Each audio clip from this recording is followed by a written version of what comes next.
Each and every দুটোর মানেই হচ্ছে প্রত্যেকে। ইচ মানেও হচ্ছে প্রত্যেকে আর এভরি মানেও হচ্ছে প্রত্যেকে। তাহলে হোয়াটস দ্য কি ডিফারেন্স, দুটোর মধ্যে পার্থক্য কোথায়? This is a classic point of confusion that learners often mix up. এখানেই আমাদের জিনিসটা গুলিয়ে যায় যে দুটোর মানে একই হওয়া সত্ত্বেও দুটোর মধ্যে ডিফারেন্স কোথায়। যে বাক্যে আমরা ইচ ব্যবহার করছি সেটার মানে আলাদা হচ্ছে, আবার যে বাক্যে এভরি ব্যবহার করছি সেটার মানেও কিন্তু বদলে যাচ্ছে। যেমন যদি বলা হয় যে প্রতিটা খেলোয়াড় একটি করে পদক পেল, তখন কি বলবো? Each player got a medal, না every player got a medal, নাকি দুটোই ঠিক হবে? চলো জেনে নিই। সাথে সাথে আমরা কোন বাক্যে ইচ ব্যবহার করব সেই নিয়মটা শিখবো, কোন বাক্যে এভরি ব্যবহার করব সেই নিয়মটা শিখবো, আর দুটোর মধ্যে পার্থক্যটা বুঝে নেব। এই ইচ আর এভরি রিলেটেড আমাদের কিছু কমন মিস্টেকস হয়ে থাকে, সাধারণ কিছু আমাদের ভুল হয়ে থাকে, সেগুলোও আমরা শুধরে নেব। তাহলে আজকে ক্লাসের টপিক হলো ইচ ভার্সেস এভরি। আমাদের ডেইলি লাইফে ইচ আর এভরি দিয়ে আমরা প্রচুর কথাবার্তা বলে থাকি, তাই এই কনসেপ্টটা কিন্তু ভালো করে ক্লিয়ার করে নিতে হবে যাতে ইচ আর এভরির ব্যবহার আমরা নির্দ্বিধায় করতে পারি। Welcome you back to the channel. I am Anushila, you are watching delightful learning with Anu. Without any further delay let's jump into the topic. ভীষণ ইজি একটা বিষয়, খালি খুব সহজ সরল ভাবে বুঝে নিতে হবে। দেখো প্রথমে হচ্ছে ইচ। ইচ কোন জায়গায় ব্যবহার করছি দেখে নি। ইন্ডিভিজুয়াল ফোকাস মানে একটা কোনো জিনিসের ওপরে ফোকাস করা হচ্ছে। One by one or one at a time মানে এক এক করে। প্রত্যেকে বা সবাইকে বোঝাতে তো আমরা ইচ আর এভরি ব্যবহার করি, তার মধ্যে ইচ হচ্ছে এক এক করে বোঝাচ্ছি বা একটা সময় একজনকে বোঝাচ্ছি, মানে ইন্ডিভিজুয়াল ফোকাস হচ্ছে, তখন আমরা ইচের ব্যবহার করছি। উদাহরণ দিলে ভালো করে বোঝা যাবে। প্রথমে আমরা সিঙ্গুলার নাউনের ক্ষেত্রে করব। যেমন ইচ, ইচ দিয়ে শুরু করলাম। Each student has a textbook. Textbook. Each student has a textbook with singular noun. Singular noun কেন? দেখো এখানে স্টুডেন্ট বলা হয়েছে, এক বচন স্টুডেন্ট, এটা হচ্ছে নাউন, এক বচন সিঙ্গুলার নাউন স্টুডেন্ট, তার আগে ইচ করেছি, তাহলে এটা হচ্ছে সিঙ্গুলার নাউনের সাথে করছি। ইচ দিয়ে শুরু হলো, ইচ স্টুডেন্ট, কখনোই স্টুডেন্টস হবে না, সবসময় ইচ এর পরে সিঙ্গুলার নাউন বসাবো। Each student has a textbook, আবার ভার্বটাও হবে সিঙ্গুলার ভার্ব। তাহলে যখনই কোনো বাক্য ইচ দিয়ে শুরু হবে তারপরে সিঙ্গুলার নাউন হবে আর সিঙ্গুলার ভার্ব হবে। প্রথম পয়েন্ট আমরা মনে রেখে দেব। তাহলে with singular noun.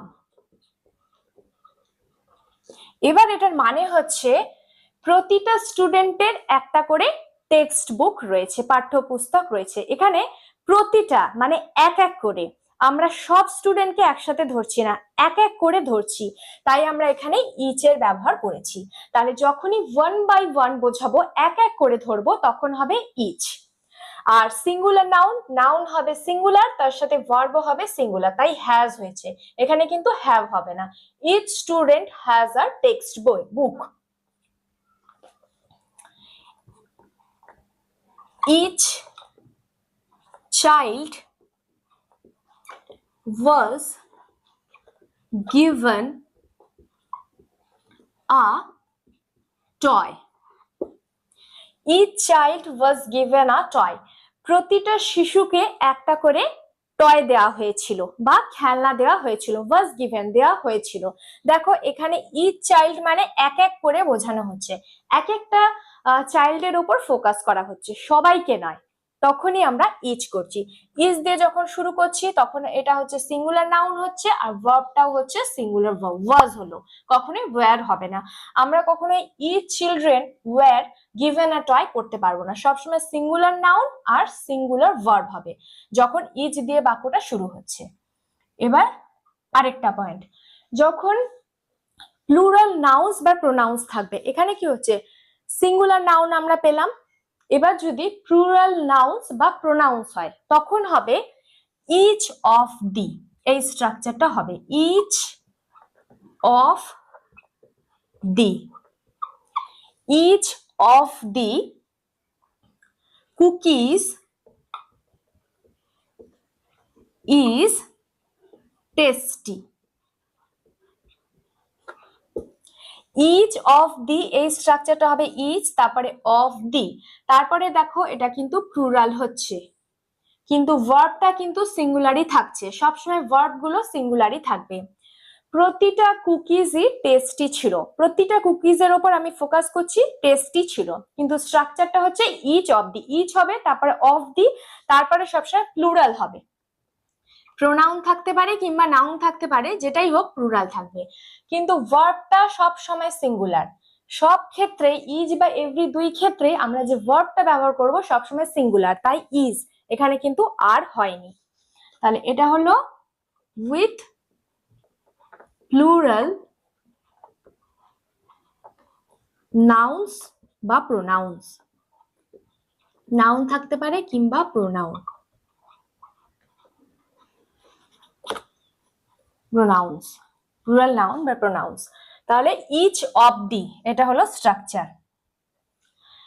Each of us has a bicycle, each of us has a bicycle মানে আমাদের প্রত্যেকের একটা করে বাইসাইকেল রয়েছে, এক একজনের উপর ফোকাস করা হয়েছে, তাই ইচ অফ আস। আর এই ক্ষেত্রে হচ্ছে সবসময় হ্যাজ আ বাইসাইকেল, হ্যাজ কেন, যেহেতু সিঙ্গুলার ভার্ব হচ্ছে।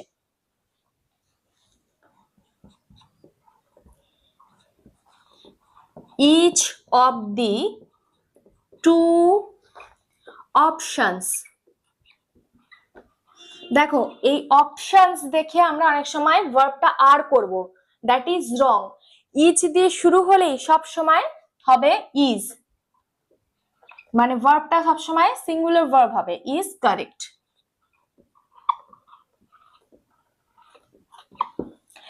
Each of the two options is correct মানে দুটো বা প্রতিটা অপশনই, প্রতিটা বিকল্পই সঠিক, এক একটা বিকল্পের উপর ফোকাস করা হয়েছে, তাই ইচ, প্রতিটা বিকল্পই সঠিক। Each of the two options is correct, তাহলে এখানে ইচ দিয়ে শুরু হয়েছে, অফ দি হলো ইচ অফ দি স্ট্রাকচার, এখানে হচ্ছে প্লুরাল ফর্ম, তাই অপশনস রয়েছে, সিঙ্গুলার ভার্ব।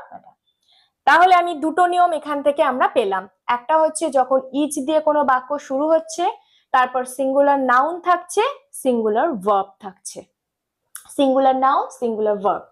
আবার যখন প্লুরাল নাউন্স বা প্রোনাউন্স থাকছে তখন ইচ অফ দি দিয়ে আমরা করছি, ইচ অফ দি, দুটোর ক্ষেত্রে আমরা ইচ অফ দি করেছি, কিন্তু যে ভার্বটা থাকছে অল টাইম সিঙ্গুলার, ভার্ব কিন্তু কখনোই প্লুরাল হবে না, সব ক্ষেত্রে দেখো সিঙ্গুলার, এই জায়গাটাতে আমাদের সব থেকে বেশি মিস্টেক হয়ে থাকে। নেক্সট হচ্ছে গ্রুপ বা সাইজ, যখন কোনো দল বা কোনো গ্রুপের সাইজ 2 কিংবা তার একটু বেশি হবে তখন ইচ হবে, জেনারেলি 2 বা তার একটু বেশি তখন হবে ইচ, আর এভরির ক্ষেত্রে আরো বেশি, তাহলে গ্রুপের সাইজ 2 বা তার বেশি। উদাহরণ দিলে বুঝতে পারবে ভালো করে, যেমন I have a ring on each hand, I have a ring on each hand মানে আমার প্রতিটা হাতে আংটি রয়েছে, বা প্রতিটা হাতে বলতে পারো একটা একটা করে আংটি রয়েছে। কি করে গ্রুপ সাইজ, যেহেতু হ্যান্ড আমাদের কটা হয়, দুটো হয়, তাই যখনই কোনো কিছু দুটো বা তার বেশি, তার একটু বেশি, তখন আমরা ইচ করছি। এখানে ইচ বলা হয়েছে যেহেতু এক একটা করে, এক একটার উপরে ফোকাস করা হয়েছে, সেই ক্ষেত্রে ইচ ব্যবহার হবে। আর সবসময় বলেছি ইচ থাকলে, যদি ইচ থাকে তারপরে সবসময় সিঙ্গুলার নাউন হয়, কখনোই প্লুরাল হবে না। ইচ অফ দি থাকলে প্লুরাল হবে, কিন্তু ইচ থাকলে সিঙ্গুলার হবে, তাই এখানে হ্যান্ড হয়েছে। যেহেতু গ্রুপ সাইজ 2, গ্রুপ সাইজ মানে 2 বা তার বেশি, তাহলে এখানে আমরা তিনটে জিনিস পেলাম। একটা হচ্ছে কোনো বাক্য যদি ইচ দিয়ে শুরু হচ্ছে, তারপরে আমাদের যে নাউনটা থাকছে সেটা সিঙ্গুলার হবে, আর ইচ দিয়ে বাক্যগুলোর ক্ষেত্রে ভার্ব তো অল টাইম সিঙ্গুলার হবে। যখন ইচ অব্দি করছি তখন প্লুরাল, তাই ইচ অব্দি দিয়ে করছি, কিন্তু ভার্ব সিঙ্গুলার। আচ্ছা, যখন কোনো গ্রুপ সেস 2 বা তার বেশি করছি তখন ইচ করছি, যদি 3 বা তার আরো বেশি হয় তখন আমরা এভরি করতাম। এভরি বোঝালে তখন আরো ভালো করে বুঝতে পারবে। আরো দুটো ক্ষেত্রে আমরা ইচের ব্যবহার করি, চলো দেখি। ইচ যখন শিখছি তখন আমাদের ইচ আদারের ব্যবহার শিখতে হবে। আমরা শুনেছি ইচ আদার, এটা হয়, এটা হচ্ছে রেসিপ্রোসিটি। রেসিপ্রোসিটি হচ্ছে পারস্পরিকতা। যখন কোনো অ্যাকশন বা কোনো কাজ দুজন বা তার বেশি জনের মধ্যে হয়ে থাকে তখন আমরা ইচ আদারের ব্যবহার করে থাকি। এটাকে বলা হয় রেসিপ্রোসিটি, মানে পারস্পরিকতা।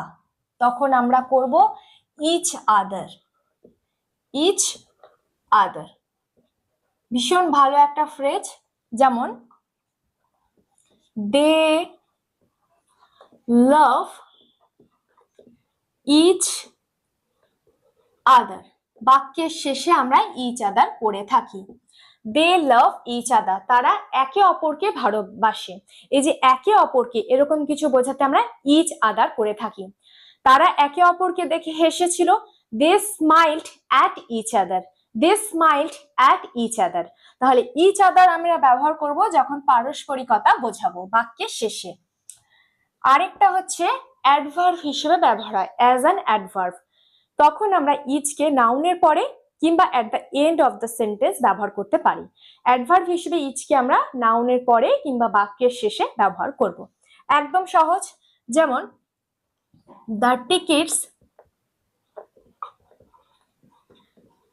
টিকিটগুলোর দাম, দ্য টিকিট কস্ট $10 ইচ। বাক্যের শেষে আমরা ইচ বসিয়ে দিলাম অ্যাজ অ্যান অ্যাডভার্ব। কি বলেছে? টিকিটগুলোর প্রতিটার দাম $10 করে, প্রতিটা টিকিটের দাম বলেছে $10 করে। এখানে দেখো বাক্যের শেষে আমরা অ্যাজ অ্যান অ্যাডভার্ব করেছি, মানে ইজের ব্যবহার করেছি। আরেকটা হচ্ছে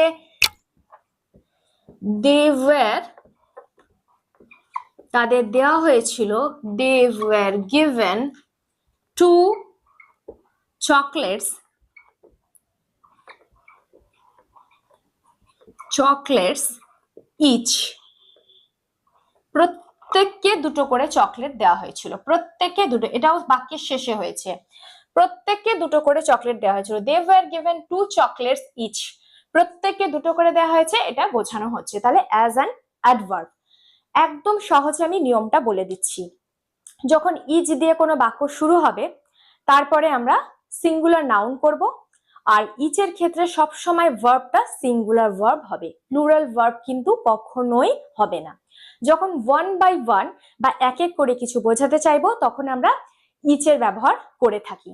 আর যখন কোনো প্লুরাল নাউন্স বা প্রোনাউন্স থাকবে এরকমের ক্ষেত্রে আমরা ইচ অফ ডি করব, ইচ অফ ডি করব। তাছাড়া ইচ আদারের ব্যবহার শিখলাম, আর ইচ কখন বাক্যের শেষে থাকে সেটাও আমরা শিখে নিলাম। এবার চলো আমরা এভরির ব্যবহারটা দেখে নিই। এভরি, এভরি মানে হচ্ছে অল টুগেদার, মানে সবাইকে একসাথে নিয়ে। All members of A group বা কালেকটিভলি, যখন আমরা সবাইকে একসাথে বোঝাচ্ছি তখন এভরি, আর যখন এক এক করে 1 বাই 1 বোঝাচ্ছি তখন ইচ। একদম সহজ। আচ্ছা, every followed by a singular noun and a singular verb. এভরির পরে সবসময় সিঙ্গুলার নাউন হয় আর সিঙ্গুলার ভার্ব হয়। ইচের পরেও তাই, কিন্তু যখন ইচ অবধি থাকে তখন প্লুরাল হয়।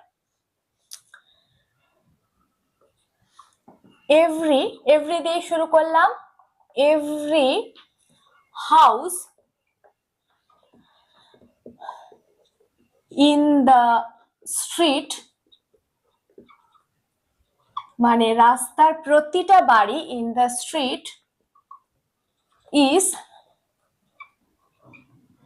Painted white.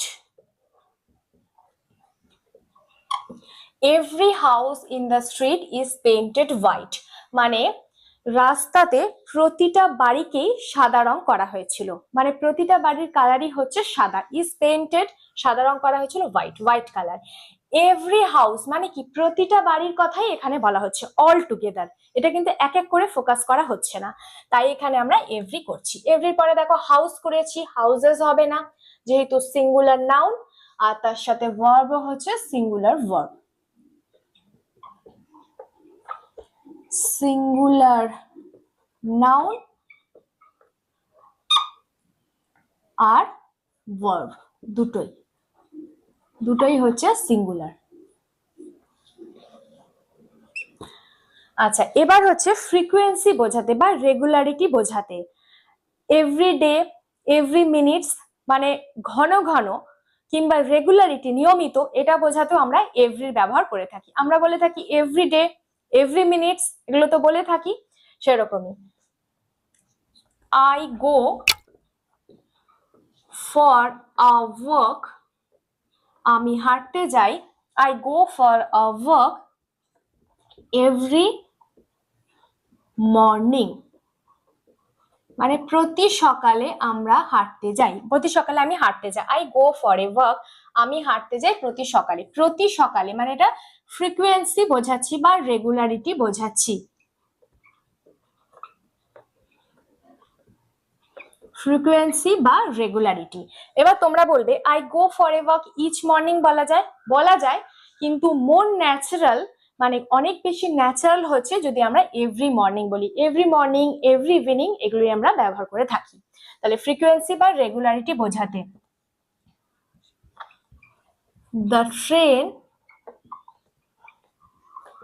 স্টপস, ট্রেনটি থামে কত মিনিট অন্তর, every 30 minutes। The train stops every 30 minutes, প্রতি 30 মিনিট ছাড়া করে। এভরি এখানে হচ্ছে ফ্রিকোয়েন্সি বা রেগুলারিটি বোঝাচ্ছি, তাই এখানে এভরি হলো। The train stops every 30 minutes, 30 minute, প্রতি 30 মিনিট অন্তর অন্তর ট্রেনটি থামে। এবার হচ্ছে টোটালিটি। টোটালিটি মানে যখন অল পসিবল, সমস্ত চেষ্টা, সমস্ত এফোর্ট এরকম কিছু বোঝাবো, তখন আমরা এভরির ব্যবহার করব, যেটাকে বলে টোটালিটি। এভরি মানে প্রতিটা বা সব, অল পসিবল। এভরি এফোর্টস হবে না, এফোর্ট সিঙ্গুলার নাউন হবে, every effort we made to ensure success। Every effort মানে সমস্ত প্রচেষ্টার কথা বলা হয়েছে, টোটালিটি সমস্তটা, অল পসিবল যাকে বলা হয় মানে যতটা সম্ভব। Every effort we made to ensure success, প্রতিটা চেষ্টা আমরা করেছিলাম আমাদের সাফল্যকে নিশ্চিত করার জন্য, এনশিওর করার জন্য। তাহলে যখন প্রতিটা বা সব বোঝানো হচ্ছে টোটালিটি, তখন এভরি করছি, টোটালিটি। তাহলে প্রথমটা হচ্ছে এভরি, সব বোঝাচ্ছি একসাথে, অল টুগেদার, সব একসাথে যখন বোঝাচ্ছি সেটা, যখন every morning, every evening, every minutes মানে ফ্রিকোয়েন্সি বোঝাচ্ছি তখন করছি, আর একটা হচ্ছে টোটালিটি যখন বোঝাচ্ছি তখনও আমরা এভরি করছি। এবার ইম্পর্টেন্ট গ্রামার রুলস দেখো, একটা বাক্যে মানে সেম বাক্যে আমরা ইচকেও ব্যবহার করতে পারবো, এভরিকেও ব্যবহার করতে পারবো। যেমন ইচ স্টুডেন্ট ইজ প্রেজেন্ট, প্রতিটা স্টুডেন্টই উপস্থিত, ইচ স্টুডেন্ট প্রতিটা স্টুডেন্টই উপস্থিত। এভরি স্টুডেন্ট ইজ প্রেজেন্ট, সব স্টুডেন্টই উপস্থিত। তাহলে একটা বাক্যে আমরা ইচ আর এভরি দুটোকেই কিন্তু ব্যবহার করতে পারলাম, কিন্তু যে মিস্টেকটা আমাদের হয়ে থাকে সেটা হচ্ছে ইচ স্টুডেন্টস আর প্রেজেন্ট, এটা কখনোই হবে না।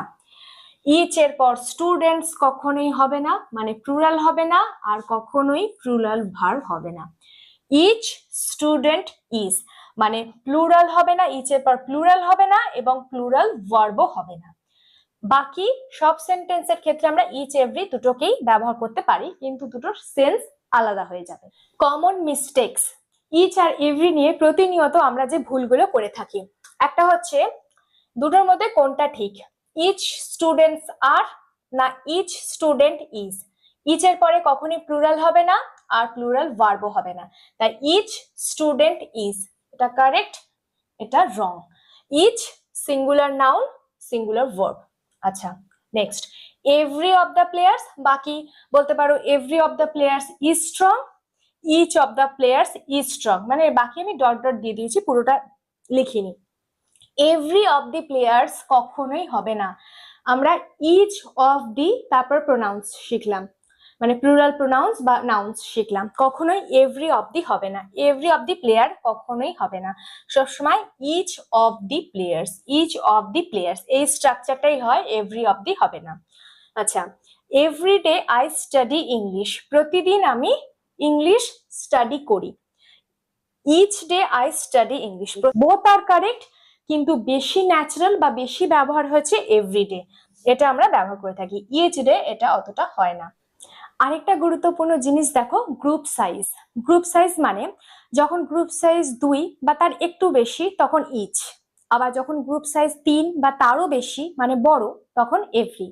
কিরকম, যেমন যদি বলা হয় she or a ring on every finger, she or a ring on every finger, মানে সে প্রতিটা আঙুলেই আংটি পরেছিল। এখানে এভরি কেন করছি, ইচ ফিঙ্গার কেন করলাম না, এভরি কেন করলাম, যেহেতু আমি প্রতিটা আঙুলে বোঝাতে যাচ্ছি আঙুলের সংখ্যা হচ্ছে 10টা, তাহলে 3 বা তার বেশি 3টে আঙুলেও হতে পারে, 4টেতেও হতে পারে, বা প্রতিটা আঙুলে হতে পারে। যখন গ্রুপ সাইজ বেশি তখন এভরি। আবার যদি বলি she has a tattoo on each wrist, she has a tattoo on each wrist, এক্ষেত্রে ইচ করছি, এভরি করছি না, কারণ রিস্ট কিন্তু আমাদের দুটোই, দুটো রিস্টে তার ট্যাটু রয়েছে, যেহেতু গ্রুপ সাইজ 2 তখন ইচ। এক কথায় যখন কোনো কিছু সাইজ 2 হবে বা তার কম হবে তখন ইচ, কোনো কিছু সাইজ যখন 3 বা তার বেশি হবে তখন হবে এভরি। যেহেতু প্রতিটা আঙুলের আংটি আর আঙুলের সংখ্যা 10 তাই এভরি, আর যেহেতু রিস্টের সংখ্যা 2 তাই ইচ, ব্যাস। So that's all for the day. আশা করি এই কনসেপ্টটা খুব ভালো করে ক্লিয়ার হয়ে গেছে। যদি এই ক্লাসটা তোমাদের ভালো লেগে থাকে তাহলে আমার জন্য অবশ্যই একটা লাইক করে দাও, আর আজই চ্যানেলটাকে সাবস্ক্রাইব করে ডিলাইটফুল লার্নিং উইথ অনুর সাথে কানেক্ট হয়ে যাও। পাশে থাকা বেল আইকনটাকে অবশ্যই প্রেস করে দিও, যাতে আমি এই ধরনের ভিডিও দেওয়ার সাথে সাথে ইনস্ট্যান্ট নোটিফিকেশন তোমাদের কাছে পৌঁছে যায়। নিচের কমেন্ট বক্সে কমেন্ট করে তোমাদের মূল্যবান মতবাদ অবশ্যই জানিও, আর ভিডিওটাকে বেশি বেশি করে শেয়ার করে দাও, যাতে তোমাদের ফ্রেন্ডসরা বা ফ্যামিলি মেম্বার্সরাও ভিডিও থেকে কিছু অন্তত জানতে পারে। তোমরা সবাই খুব সুস্থ থেকো, ভালো থেকো। Till then keep learning, keep growing.